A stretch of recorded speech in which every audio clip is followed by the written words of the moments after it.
Okay, so as a coach, we can set goals for a session. If a client comes to see me and I'm doing some coaching or therapy even, then we'll agree a goal. They'll have a goal in mind, an outcome they want to achieve, and the outcome could be delivering more effective presentations, find a way of quantifying that. The outcome could be sport related.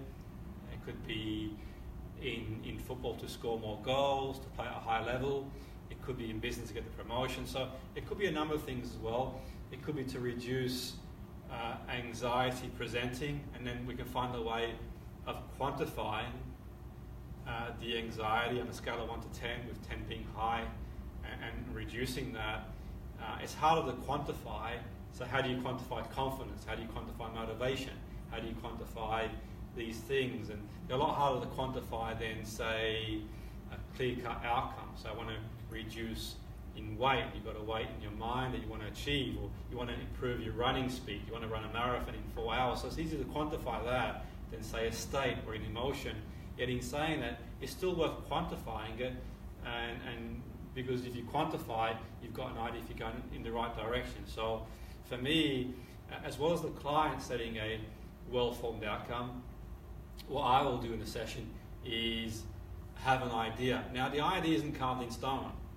There's flexibility where we can maneuver. So the client comes in and the goal might be to deliver an effective presentation and feel more confident delivering. Now, how does one quantify confidence? Well, on a scale of 10 being high, we can do it that way, and that can be some feedback, but also we can use our sensory experience to get understanding of what they would deem as a successful, how they would measure it. And we'll sort of talk more about that as we go along in the process, because there's many acronyms for goal setting. Today, I'm going to cover an acronym that I've put together based on some really, really powerful methods to go forward. I think for me, and I'll sort of go over some things from a mindset point of view, because we're filtering information and we sort of filter through our beliefs, our values, after we deleted, distorted, generalized, our own experiences in life, our meta programs. But I think for me it's really important the mindset of accepting responsibility.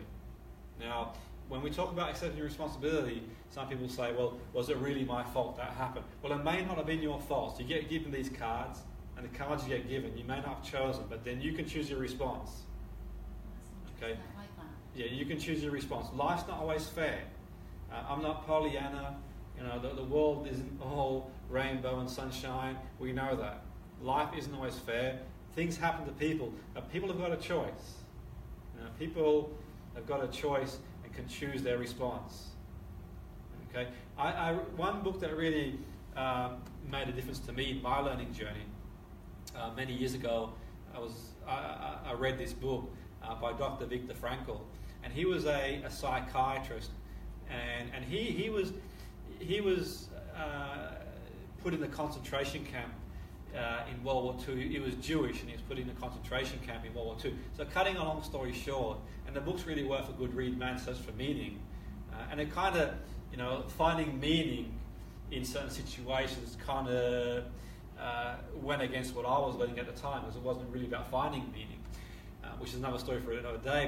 But what really, really resonated with me was, and what I thought was really, really powerful, was he had this story about him being put in, and people did obviously horrific things. It was horrendous what had happened, but cutting a long story short, he was in this concentration camp, and he talked about the people who survived. He talked about the people who survived tended to have the strongest meaning to go on and survive. And in the book he talked about himself. He talked about how what kept him going was one day he would be reunited with his wife, okay, who was also put in a concentration camp.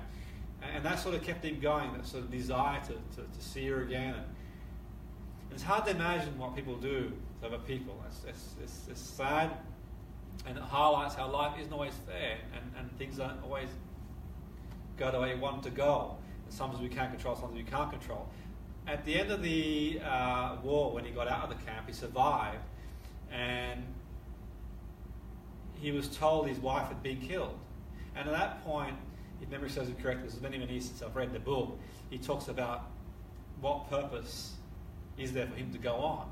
So he kind of contemplated what he should do until eventually he thought, you know what, I can utilize this experience and I can share this experience, and by sharing it, it can help towards this never happening again and helping other people who suffered. And one could never imagine what this man had suffered and what he had seen. Okay? One could never contemplate what this man had experienced, and he talked about meaning, and we sort of, in our own lives, certain things happen. For me, I have a belief that we are what we need to be. Okay, and wherever we are, we can decide where we decide to go.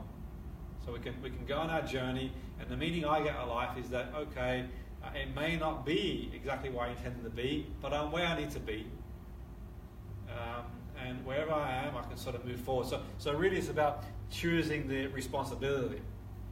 And I used to talk about this to people in various situations. I worked in the highest level of sport. I used to work in education in care home. I worked with people who had suffered the most horrendous set of circumstances. And it's very, very difficult. And it can come across as being patronising to tell someone to accept responsibility for circumstances they weren't in control of. It might have been they had no parents. It might have been that they suffered horrendous situation. Things do happen, and it's sad. That's the way it is. But ultimately, at some point, we can draw a line and start moving incrementally forward. How fast and how far forward you go, each individual is different. For me, as a coach, or certainly as a therapist, it's about pushing people as much as they can tolerate. Not necessarily single swim, extend the comfort zone. Okay, one step forward, two forward, maybe one back and go forward. So we can work that with some people, guiding them to a brighter future. We can't control the past. What's happened is gone, and things will happen. You're going to be dealt with cards in life that you don't choose. But taking responsibility gives you the power to make the change. By you taking responsibility of your situation and not handing it over to somebody else. Because we can all blame our teachers, we can all blame our parents, we can all blame somebody else, and sometimes it may be justifiable to a point,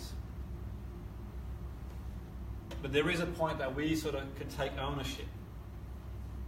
If we surrender ownership, we're at the mercy of other people. Okay? Sad things happen. People get, someone could get hit by a car, it's beyond their control. It's not their fault, certainly. Someone could get fired for a job, someone could be in their relationship, the person could walk away and they could have done all the right things and been a good person. It's not their fault, well, not entirely their fault in certain situations, but they have got a choice in how to respond. And I worked with many people over many years, and the human spirit is powerful.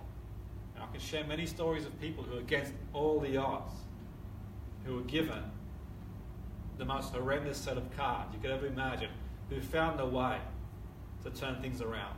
And equally, I've worked with people and seen people who, in the face of society, had been given everything you had ever wished for, and literally thrown it all away. Okay? That victim mentality. So we've got to be aware of our mentality, the way we see the world. And I'm not sort of dismissing people who need help, who've been through sort of circumstances that are difficult for them to deal with. But by taking responsibility for our life, we can sort of take ownership of our life and move towards an outcome. Setting an outcome is really important in a goal. We're going to talk about that more as we go along, to knowing where we want to go. So as a coach, we can set an outcome for the client. The client sets their own outcome. So they're very clear about what they're wanting. Okay, what outcome do they want? We process for our senses. We talked about it yesterday. We process for our senses. So it would make a lot of sense at some point to use sensory experience to imagine having the goal. What will you see? What will you hear? What will you feel? What will you taste? What will you smell? Using our senses to associate to the goal is really, really powerful. and I'll go through that when we go through the acronym, which I call LASER. It's a laser approach. Okay, because really, when you think about it, you can climb a mountain, and you can climb, a mountain, and you get to the top of a huge mountain. I mean, I like climbing, and I climb mountains, and I like, these days I use cable cars to help me along the way, by the way.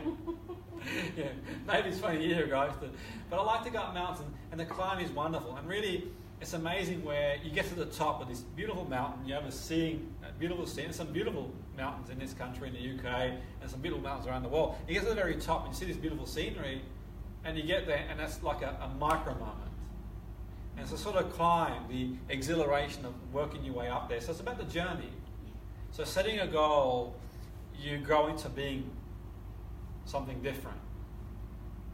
Having a goal, a mission bigger than ourselves. Because really, all behaviour, human behaviour is goal-orientated. We make ourselves a cup of tea, we drive, we go to work, we express ourselves. It's all goal-orientated behaviour. So, for example, if you were to book a holiday later this year, the process of booking the holiday is not the thrill, one would think. Going to the travel agency, going online isn't the thrill. You would think at some point, okay, you've got a specific date in mind where you want to go away. Okay, you go to the travel agency, or you go online and you book it. You associate to the sensory experience of being away. So if you book a holiday in the beach, you sort of see the beach, you sort of hear the waves, and you smell the coastal water and the sense of touch. So really you've got a perception of that reality. So it's a goal in one sense. Okay, it might not be that you sort of consciously at some point setting a goal, but consciously you might not see it as a goal. Because I think sometimes people, we hear a lot about goals, and generally we've probably seen a million videos out there about setting goals, and people sort of like, set goals, set goals, set goals, and I don't really think that's the way. I think for me, it's sort of just making some conscious choices. Not having someone bellowing over you saying, you must set goals in your life, and no. For me, it's about, okay, what do I want? Are there things I want to achieve? It might be reduce weight, it might be book a holiday, it might be go traveling, buy a house. It might be all of those. It might be different areas of your life, the wheel of life, different aspects of our life that we decide, okay, I'm going to look to improve different areas. The goal might be to do a course, to play guitar. Who knows? And we talked yesterday about neurogenesis and neuroplasticity, how important it is to sort of keep learning and to keep doing things for the brain to generate new cells. Because if we're losing cells and we're not generating cells, then... So, the point being that we can generate more cells by putting ourselves in situations where the brain rewires itself. It creates new pathways. So it's quite useful sometimes to learn new things as well. Okay, so the ultimate reason for me is okay, the person that you sort of grow into. And you'll be amazed to what you can do. So, and it's always one of them sort of things where a year from now you wish to start today. I'm sure all of us have been in that situation, thinking, a year's gone by, 10 years have gone by, 20 years have gone by. Literally, sometimes you can almost sleepwalk through 10 years. I don't know if that's happened to anybody, but certainly sometimes, it's almost like the blink of an eyelid. I'll join that gym someday. I'll write the book someday. I'll do someday. And that someday, and I know life circumstances are not always easy. People have got other responsibilities. We're juggling different balls all the time. But I think equally, if we really want to do something, we'll find a way. If we don't, we'll find an excuse. The bottom line is, you're in or you're out. And I think that time passes by really, really quick. And maybe sometimes we overestimate what we can achieve in a year. I think that's one of Tony Robbins' quotes. He talks about overestimating what we can achieve in a year and estimate what we can achieve in 10 years. So maybe sometimes we're having a longer term plan. But with all that said and done, for me, it's not about not living in the now. It's about also being in the moment. And people say, well, it's contradictory. If you're in the moment, well, the best chance you've got of achieving the goal is being in the moment. Because learning the content of this course, being here now would make a lot of sense. So for me, being in the moment is the best chance of achieving the goal that you want anyway. And remember that one time, some of the things that you're experiencing now are probably once a goal. So having a gratitude list and being grateful is always a good start for me, which is not part of this process. But being grateful we've got now is always a good foundation to begin with. So sometimes what I'll do when I set a new goal, I'll think, okay, I'm grateful for where I am now. And the reason being, it gives you a good foundation to work with. Because if you're not grateful for what you've got now, why will you be any more grateful no matter what you have? We've all seen people who sort of chase shadows. The shadow is when I get that car, when I go on holiday, when I do this, when I do that. So the secret is for me is to be happy, or happy as a loose term, but be in the moment, be experiential in the moment. Okay, we see many people wish their life away when they get the car, when they get a relationship, when they get a new job. And the moment arrives and then they're desensitized and they're back to baseline. No, it's not. This is all about setting goals. Goals, we grow into it, it's a journey. That's sort of learning to sort of appreciate the now as well. And I think by doing this you can get control of our life. Okay? We can get a little bit more control of our life. Sometimes life can feel like we're being like a leaf in the wind, just blowing everywhere. So by being and setting a goal, we can control what we can, and we can let go of what we can't control. Okay? Not everything is down to us. No, we're not in control of it, and we've got to be comfortable with that. I think, from my point of view, we've got to be comfortable to be able to let go of what we can't control. Okay? There are certain elements that are beyond our control, but what we can work with and go from there. When you write the story of your life, I think it's really important not to let anyone else hold the pen. Okay, personalising the goals. I think for me, it's really important to be in the driving seat. Drive your own bus. Okay. Now, people will make you a part of their goals if you don't make your own goals. Okay. Some people wait around, wishing it will happen. It's very unlikely it's going to happen on its own. Okay, we need to be proactive and make it happen. Okay, only you can make it happen. If you want to get in shape, then you'll have to control what you eat and train. If you want to learn a course, then you'll have to study. If you want to do a new job, then you've got to go for the interviews in the end. It's down to you. No one will do it for you. There is no salvation in the sense where someone's going to come along and live your life for you. I mean, that's just the way it is. You might have friends and family who are there to support you, but they can only be there for a point. It's about finding within, digging deep, being as much as we can be a master of our destiny. Now, we aren't completely a master of our destiny because there are things that we can't control, some things we can't control. But like a sailing ship in the ocean where we can adjust our sails. Okay, I might want to go there, but the road might be closed, so I can take another road. That road might go another road. I might be in the ocean sailing, and I've got an idea of going from this island to another island, and the wind's blowing in that direction, and I can fight against the wind, and it keeps blowing me back. Or I can take the wind and go that way and come back in again.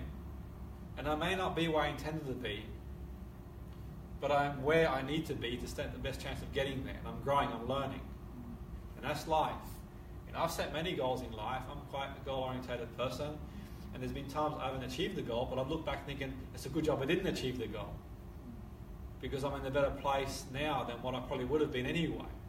So sometimes it's about having that sort of faith that, okay, I'm where I need to be. It's like the proverb. I like that proverb. I think it's the Chinese proverb, and it talks about the farmer and the horse, where the farmer comes across this wonderful horse, and he gives the horse to his son, I believe, and the horse really helps a lot around the farm, and it's a great asset. And all the village say, "Aren't you lucky to have a great horse?" And he says, "Maybe." And then the following day, what happens is the horse runs away, and the village says, "Aren't you unlucky for the horse to run away?" And he says, "Well, maybe." Then the following day, the horse comes back with other horses. and they get more help around the farm. Aren't you lucky to have that? And he's like, well, maybe. And then the following day, the son rides the horse, falls off the horse and breaks his leg. And they're saying, oh, aren't you unlucky to have your son broke his leg? He goes, well, maybe, because the following day, they're constricting people to go, fight in some war. And because his son broke his leg, he doesn't go. And he survives. So the moral of the story is that, okay, sometimes we're too quick to judge our circumstances. And I think there's a great proverb sometimes to sort of sit back and think, well, actually, you know what? I'm okay. Okay, I'm not going to achieve everything I set out to achieve. And that might be one of my beliefs, but the belief being that I'll be where I need to be at that specific moment in time, and I'll grow. Okay, there's been plenty of times in my life where people have said to me, okay, you'll not do one thing or the other and whatever else, and I have a go. Okay, and I think for me it's worth teaching young people and kids and our own children and kids in schools. And people say, okay, are you not setting up to fail? Well, maybe, but actually life, if you think about it, how do we view failure? We can mollycoddle people and live in a pretend world where it's all airy-fairy but the reality is that we do fail in life and we get feedback from that and we can respond from that. Okay, there are times that if we class failure as being not achieving the outcome, and I think we can help people, support people. So you've got a choice. You fall off the horse, you get back on, or you stay down. Okay, so when I do talks in school, sometimes people say, okay, you do a talk in school and you tell people about the young people about setting their goals, okay, and I say, yeah, because it gives them a chance. It might not be what they want in years to come, but then their sales. And it changes. They might not achieve it. What if they don't achieve it? You're not setting up to fail. Well, better to love and lose, not to love at all. At least one can go to the grave not wondering what could have been. Maybe it's the job of the teachers, and other teachers do a great job, and the parents even to help with the pieces when the young person doesn't achieve the goal. And say, that's just life. The young person comes home crying, I didn't achieve the goal that I set. Well, you went for it. You had a goal, a success in its own right.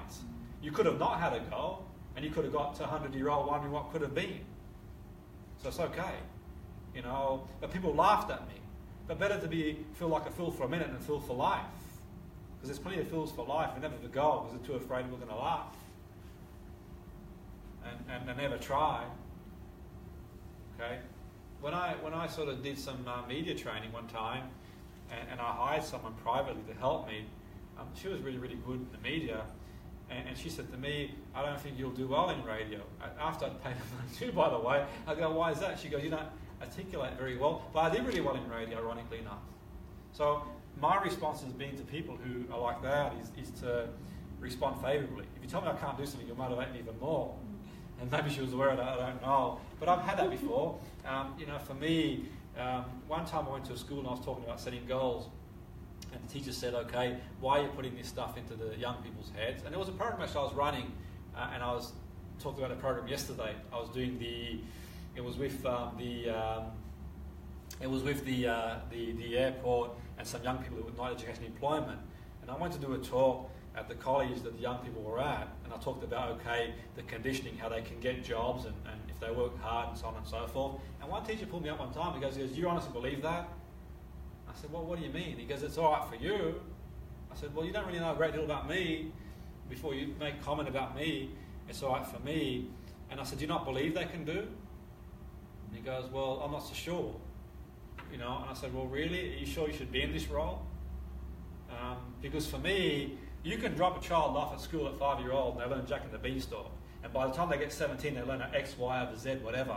And in between, really, for me, what about teaching the child compassion, to love themselves, not in a contrived way, in a good way, to love and to know their self-worth, to teach them that you can achieve.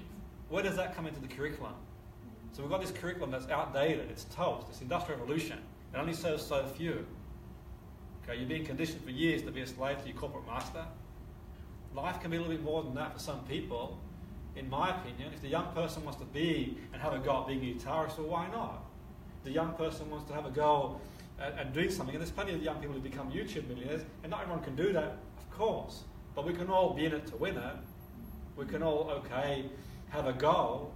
Nothing ventured, nothing gained. Okay, you might learn to play the drums and you'll never become a famous drummer. It doesn't matter. What is success anyway? I work with some of the most, in the eyes of society, successful sports people. I wouldn't class as successful, some of them, because they didn't fulfill their potential.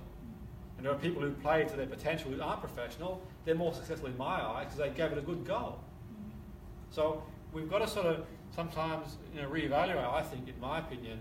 And certainly, and the irony was in that program, I mean, just a lot of young people got jobs at the end of it. Or at least some of them did. And they built relationships with some of the people who had been mentoring them.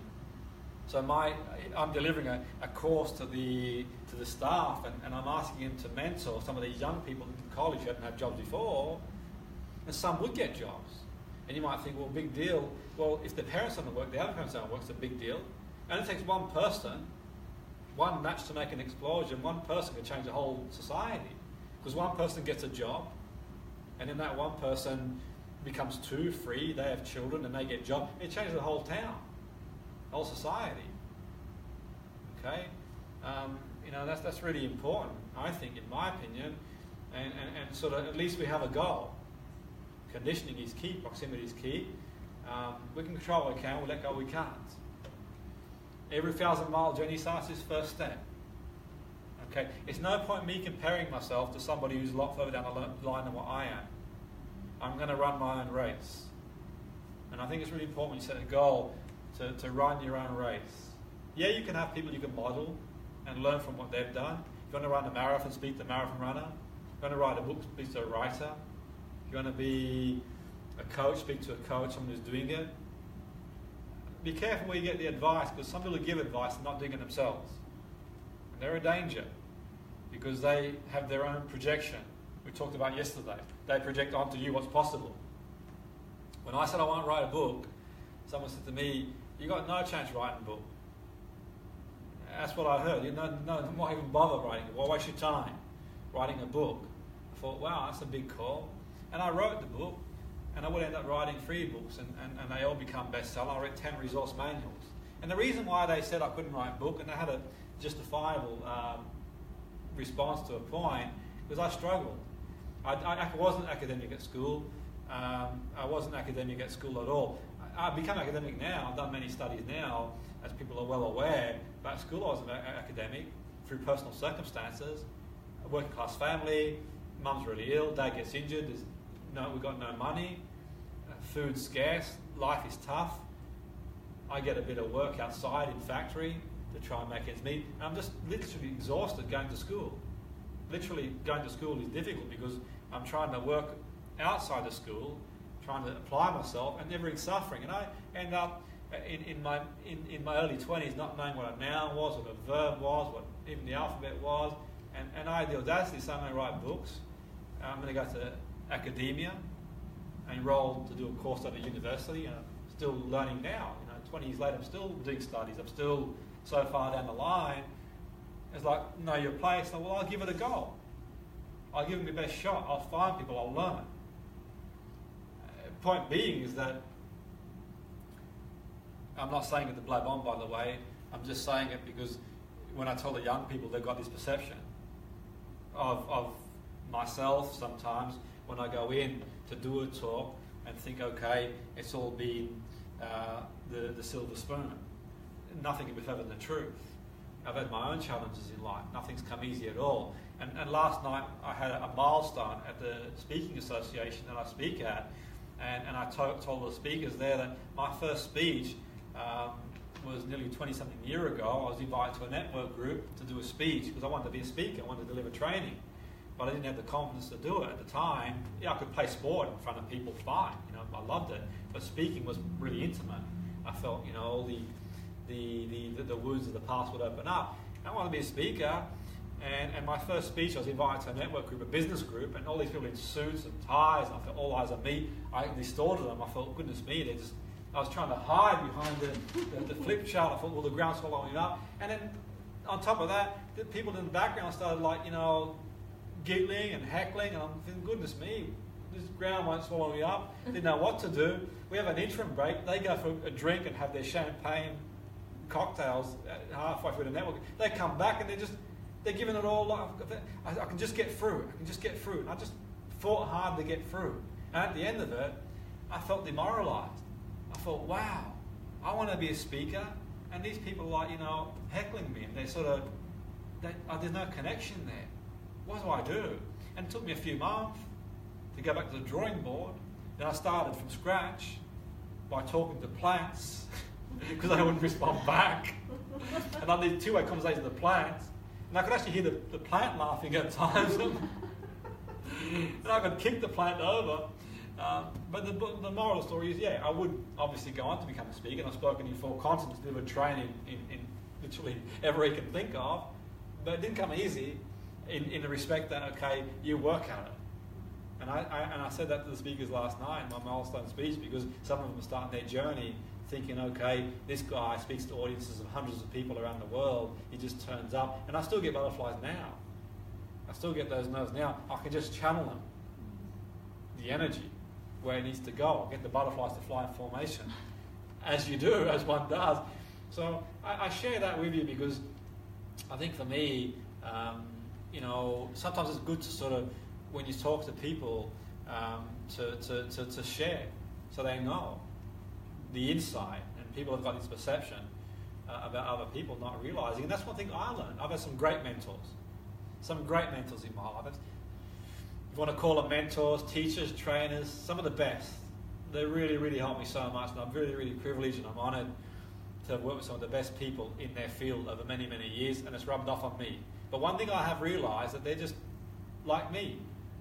I'm not in awe of any of them. I admire them, I have a lot of affection for them, and a lot of love and admiration in the sense that they're great at what they do, but I know there are things I can do they can't do. There are things I can do you can't do, and vice versa. So I don't hold them in any awe, but I learned, and it's rubbed off on me. But one thing that I learned more than anything, they're just like anybody else.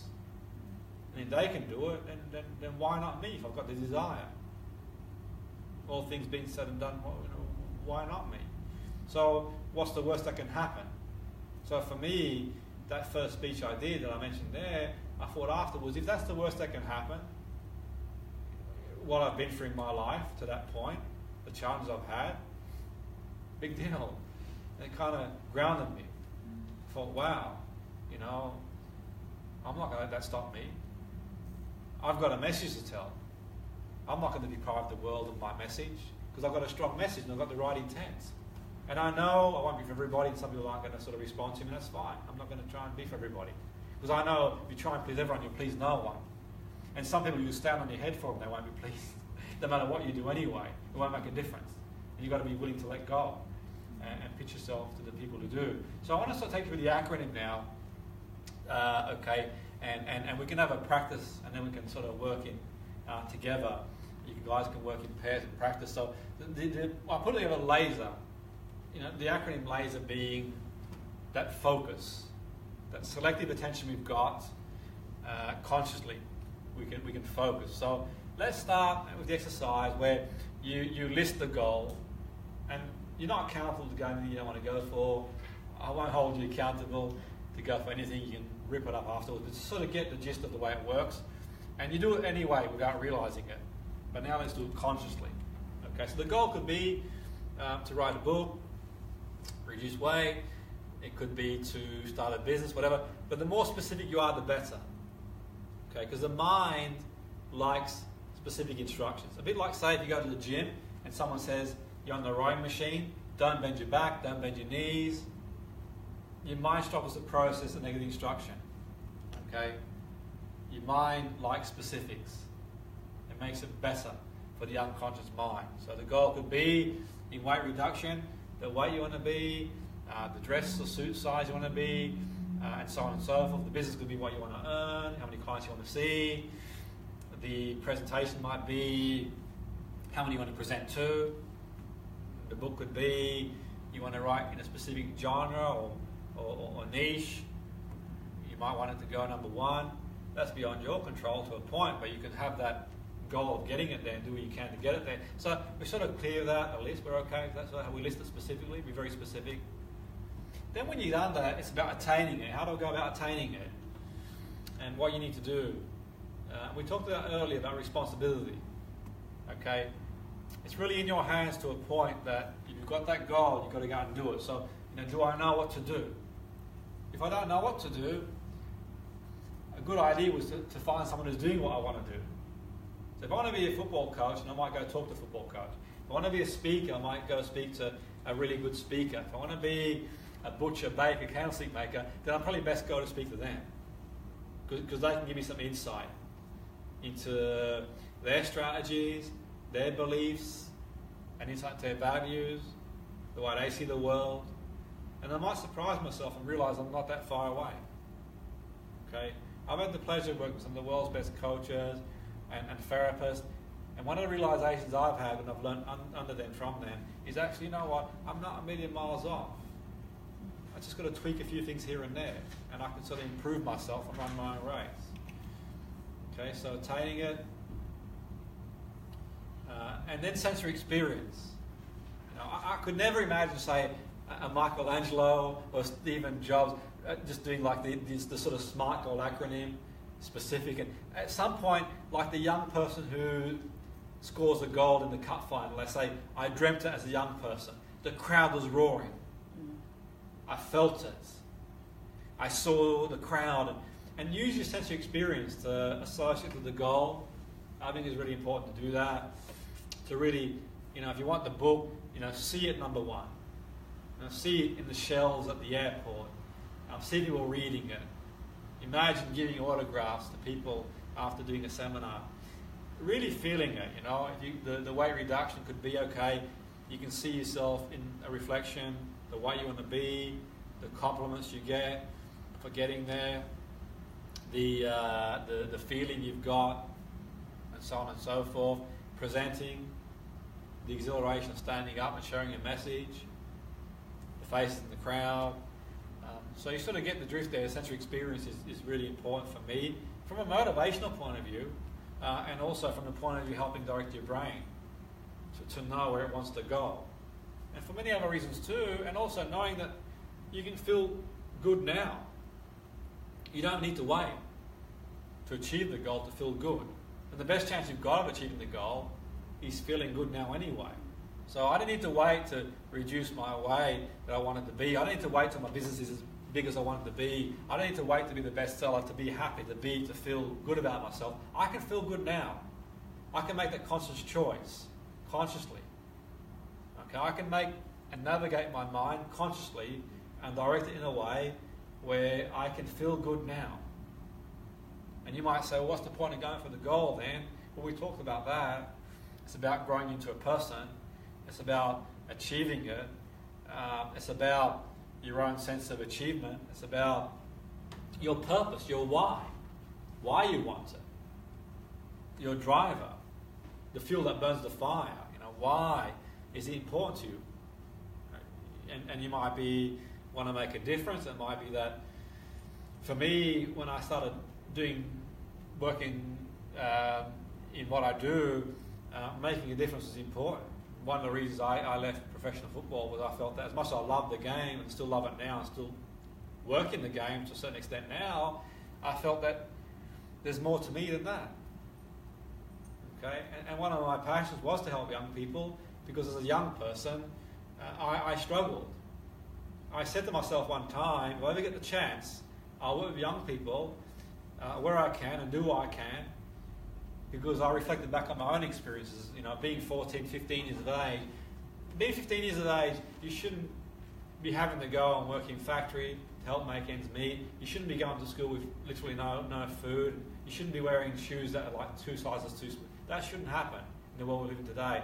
And that's what happened to me. And being under that pressure, thinking, now when will this end?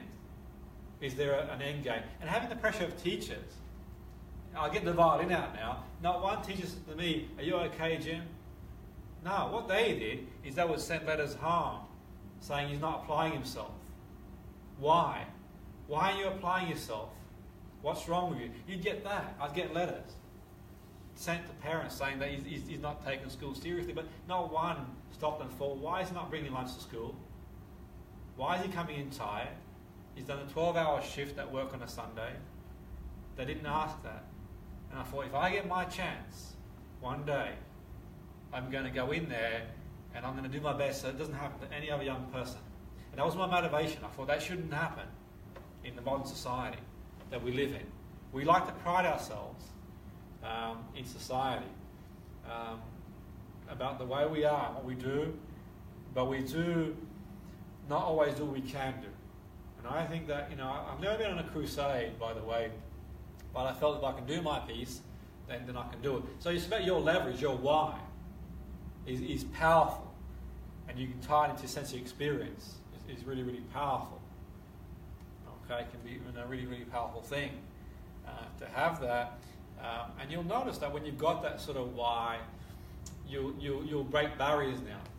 So it didn't really matter to me when I did my first speech that time. They sort of mucked around. They were silly. It didn't really matter to me in the sense that I knew I could bounce. It wasn't nice. It knocked my confidence. I struggled. It wasn't great. I couldn't imagine doing it to somebody else. It's not in my nature, but that's just the way they were. Okay, they were projecting their own stuff. I'd worked hard to get there. At that point, I travelled the world through sport and I'd studied many, many things. Okay, I'd done many things and achieved many things I set out to achieve, not just trying to share certain experiences to help them, but they weren't aware of that. And sometimes people take it upon themselves. And sometimes it's the people that you're doing it for. They're the ones who dismiss you, don't even believe in you. And that makes it even harder. There were people telling me throughout my life who were the closest people to me. Didn't mean harm by it. They just had their own way of seeing it. And that really hurt when people that you think that should be on your corner are the ones saying, well, actually, no, I don't think you do it. Well, thanks for that. That's nice. So really, they're sort of key things. The ecology is NLP for consequence. Okay, so I've sort of adapted various modalities to put this process together, put my own spin on it. But NLP for consequence. You can do even a cost-benefit analysis here. And the consequences of achieving the goal. And in the manual, I've got like a list of questions you can ask yourself. And you might say, why would you do that, Jim? Why would you write a list of consequences? Because what you do is going to affect other people. Okay, and you could argue it's never the right time, but you've got to think, okay, the consequence of me going for the goal, is it the right time? Who's it going to impact? So you can do like a cross-examination, or even you could even go deep and do cost-benefit analysis, and you could say, okay, what if you talk the person out of doing the goal? Well, that might not be a bad thing too if it's not really what they want, if it's not congruent. I worked with one guy one time, and he said to me he wanted to do talks in schools. This shows you ecology, and I said, well, come down, we'll do some goals, and we'll talk about it. And he comes down to me practice. And before we even get a chance to do any of this, I said, have you got a long-term plan? And so on and so forth. You've got a plan of doing it. Really, really great guy, nice guy.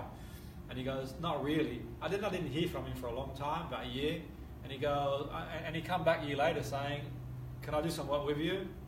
I said, yeah, it's been a while, nearly a year. He goes, where have you been? He goes, well, when we talked about the goals I had, you talked about long-term plan. And I didn't want a long-term plan. What I wanted to get things going on the off. I said, okay. But what I did is I invested heavily in another coach who promised the earth. And we went for it. And now I don't have a lot left, but what I've got left I can give to you and we can get drawing board. I said, save your money, we'll go for a coffee and chat. And when I got to ecology, the consequence of delivering these things you want to deliver in schools, and I asked him, I sort of looked at him, I thought, is acuity, I said, dude, do you enjoy working with young people? He goes, not really. I go, wow, man, and that's ecology. And equally, it was liberating. I said, maybe you want to rethink your values, your drivers. And he's very successful now. He's got a huge business, not doing that, doing something else. But ecology is worthwhile. Because you might have a goal, you might have a baby on the way, and it's not the right time for that goal. But then it might be the right time. Someone said to me one time, their goal was to do coaching because they had a baby on the way, and they thought it'd be easy to organise their life. I said, really? You think that? You think that? So you're going to, and they sort of reevaluate. And they had, a wonderful maternity package and a job to go back to, and they could sort of go part-time. And I thought, well, maybe you want to rethink the situation. Because therapy is not exactly, a job you switch off from, by the way, so to speak. In that respect. So the ecology is worthwhile, the questions you can ask yourself. And then the final part is the resources, the road ahead. What resources do you have? Your own best resource. It's phenomenal these days. We've got stuff like this, a mobile phone, we've got internet. We've got so many things that we didn't have before. You get young people doing stuff on YouTube, becoming really well off doing that. There's so many opportunities that we never had before. And people say, well, there's too many options. Well, better have more options and flexibility than options at all. But think, what resources do I have? And right, list your resources. And the resources you don't have, then you can find them. You can't do everything on your own, by the way. Sometimes you need people to help.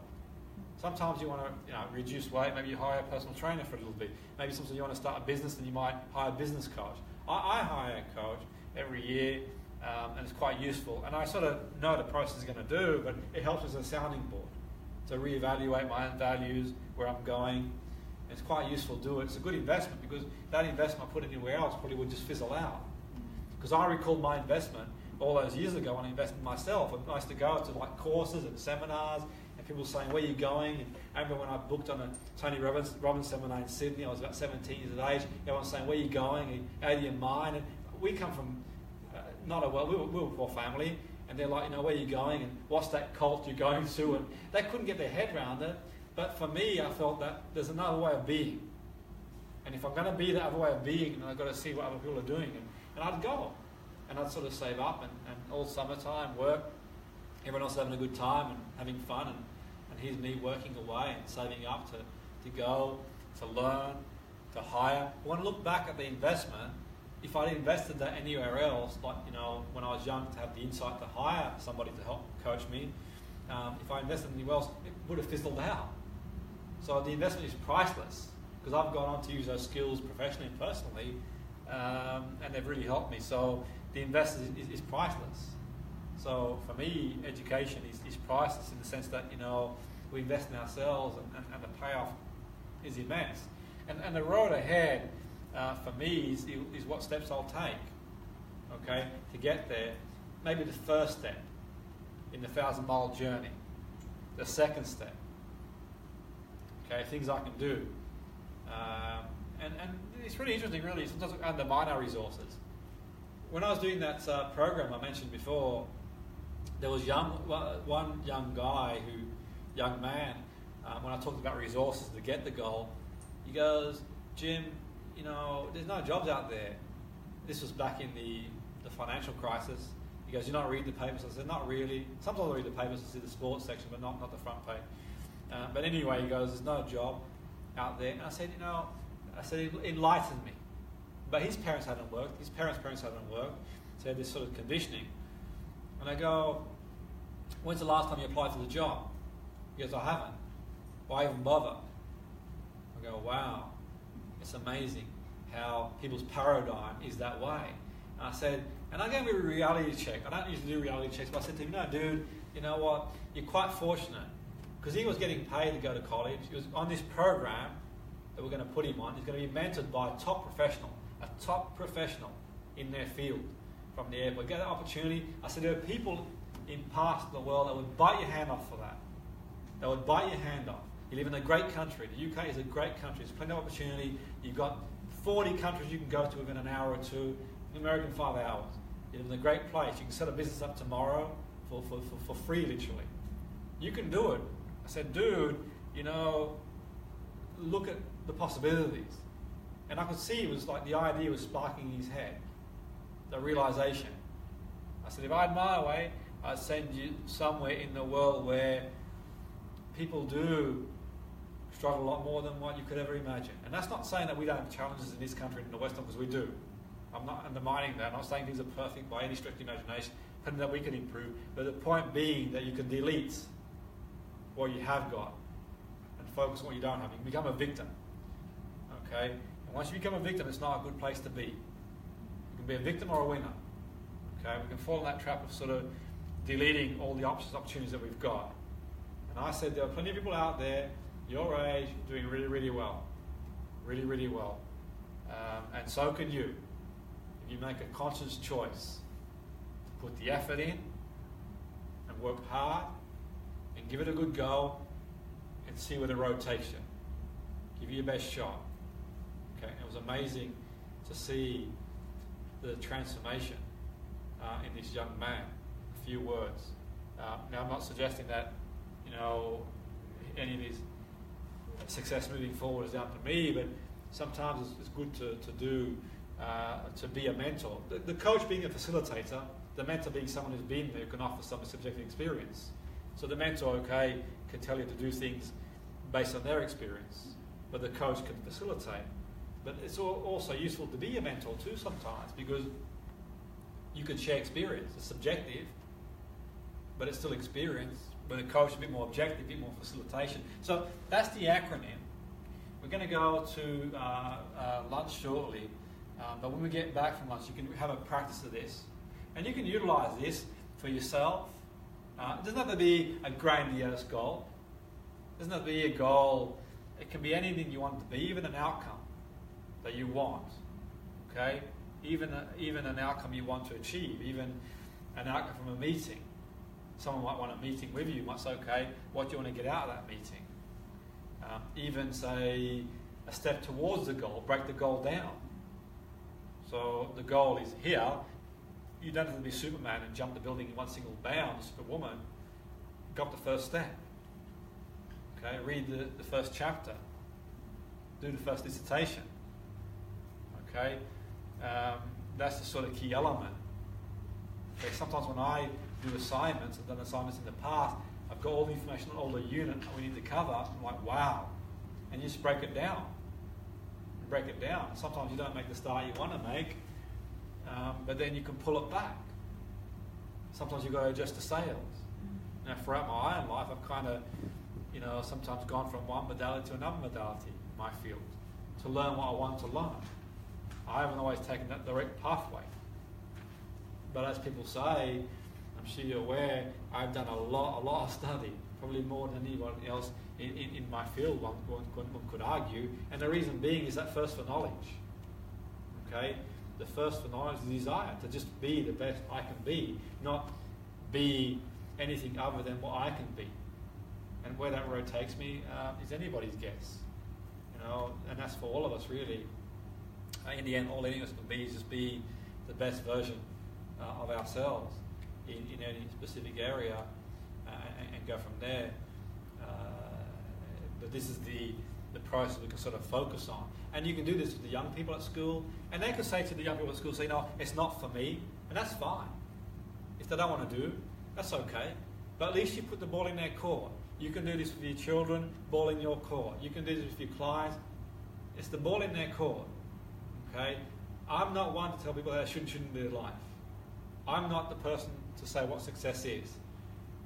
I don't have the answers to what success is. Success is relative to you, what you want.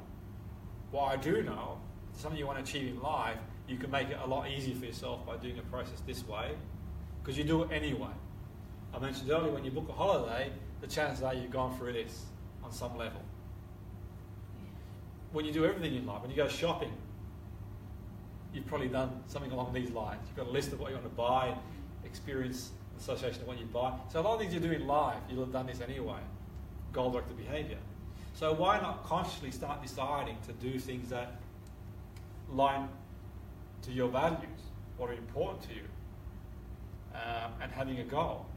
And that, I think, for me, in my humble opinion, is the key to a fulfilled life. Living a life that's aligned to what your values are. We do cover values, and we'll talk about ways to list them and set goals that align with them. But I truly believe that, for me, the most fulfilled people that I've come across haven't been the wealthiest, they haven't been the most academic, they haven't been the most qualified, they've been the ones who are aligned, the vision. And that's not saying, implying that, you can't be happy this, you can't be happy. You can be happy, I'm sure, under various circumstances, but the more aligned you are, the vision, and sometimes your values change, circumstances change, people have babies, they have breakups, things don't go the way I want them to go, and it's about realigning again. And it goes back to what we said earlier, control what I can, let go of what I can't. But I think sometimes people have a fear of setting the goal, the fear of not achieving it, or the fear of achieving it, afraid of what you can be, afraid of what could happen. Okay, the quote, the biggest fear is sort of stepping into that greatness sometimes.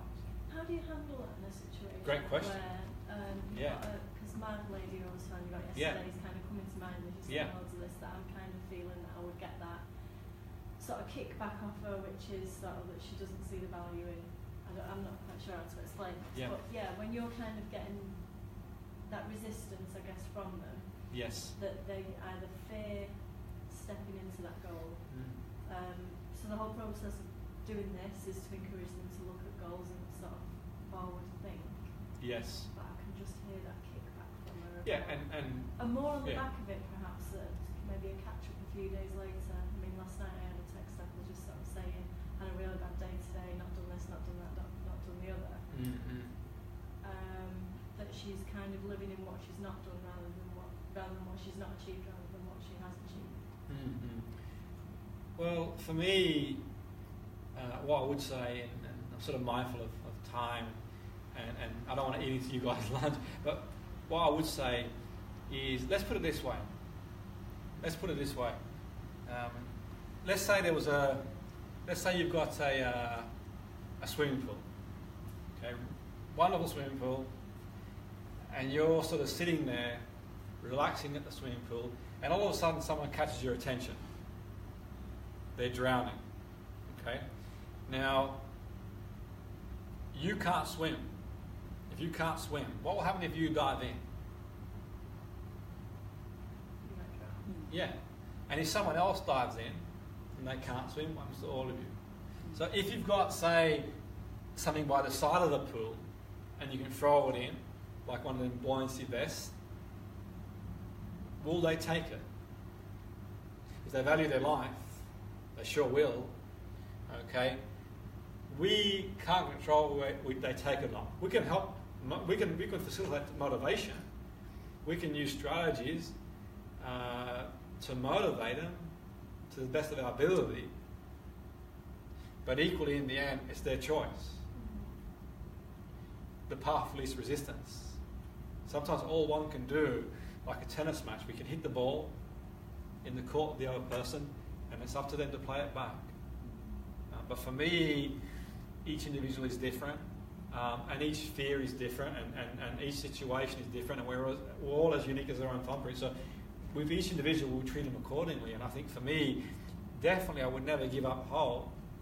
I would never give up and think that one day it can't be done. We keep going for as long as we can keep going.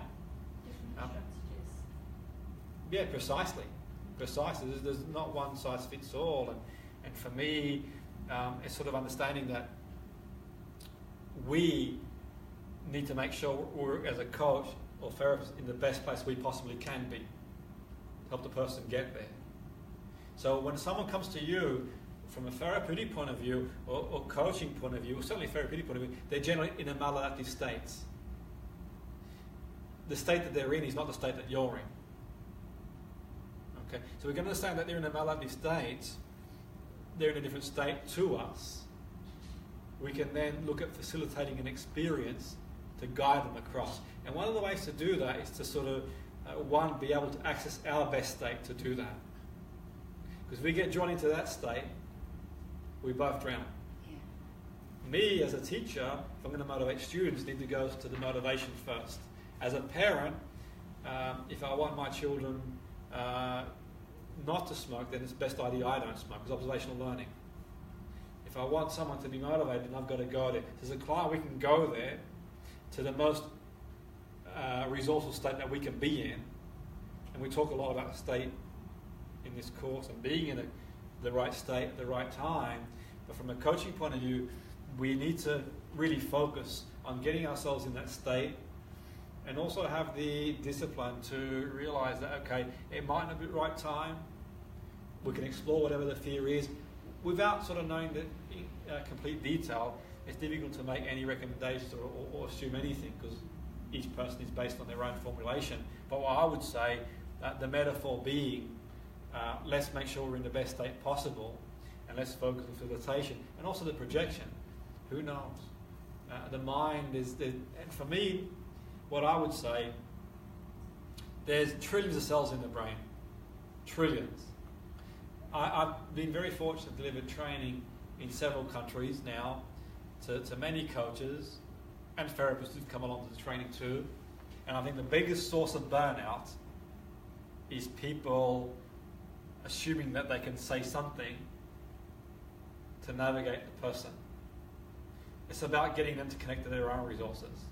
We can't live their life for them. Facilitation. You see many people burn out. You've got 1 trillion cells in that brain, and we're making these suggestions. And for me, it's about facilitation and being in the best possible state that we can be in to facilitate that process. And equally having the discipline to say, you know what, this is the cut-off point. The ball now is in your court. And we might not be the best person to help that person with that specific issue too. It might be, I can help with this, but with that, maybe you go there. I can help you with this, but with that you go there. So having a good network around is really important too, because we can't have all the answers to all the world's problems. So we can do what we can. And hopefully, so that I know that's quite loose, and I'd love to go into more detail, and we'll sort of touch on it as we go along. Really kind of answers, I think. Yeah. Like, kind of having, well, we said it yesterday, didn't we? Yes. Awareness of where your own sort of skill set start and finish. And all is extension of your own skill set. I think that's really great point. So. And when you said about not giving up too early either, that sort of, it is early days, we've only had a sort of a couple of chats together, and I'm sure that there's a lot of stress. She might surprise me. I've just got these assumptions that she would be like that on the back of the same. But the belief you have around her is going to have a big the projection of self is going to be a big thing too. We talked about the Carl Jung projection. But sometimes, you know, certain situations can influence our projection too. And that's why sometimes I said that there are people that I would say, I'm probably not the best person to work with you. But I won't undermine what their goal is. Because people say, well, Jim, can people really achieve anything they want? Well, in my opinion, who knows? I don't know. But certainly, I've got, truth be told, if someone comes along and tells me I want to win the PGA golf and never played golf before, I'm going to have doubt in my mind. If someone says I want to be the 100-metre sprinter, they've never done a sprint race before. But then in saying that, the world, we've seen people who've defied the odds too. So who am I to say what someone else can and can't do? If I don't believe they can do, and I'm not going to be one of them sort of coaches that says, I believe everyone can do anything, because the reality is I'm only a human being. I'm not one of those coaches who has actualized that process yet, and I don't believe any person in any situation is going to completely believe everyone can do anything, you know, because some things are physiologically not possible, possibly. And who knows? But in saying that, I'm not one to rain on someone's parade. I'd say, well, maybe you want to get someone who can support you in that process. I'm probably not the best one to do that for you. But I wouldn't rain on a parade, because who knows what people can and can't do. And we've seen many people who defied all the odds. So equally, I think it is really important as a coach that we believe that we can help that person solve the issue they've got.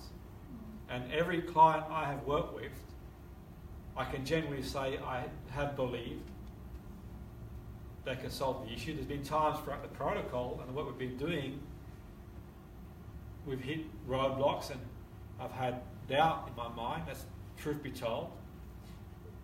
But I've believed and stuck to the guns. But equally there's been people I have said, I'm not the best person for you. Because my projection of the situation probably wasn't going to help support them get to where they want to get to, if that's where they want to go. Okay, but there might be someone else out there who can help them better than me, or they might learn on their own experience. Who knows? But there we go. That sort of concludes. We're going to have a chance to do after the break to really sort of get our, to do some lot more stuff too. So if we sort of break till 1:30, is that okay for everybody? And then we sort of come back in.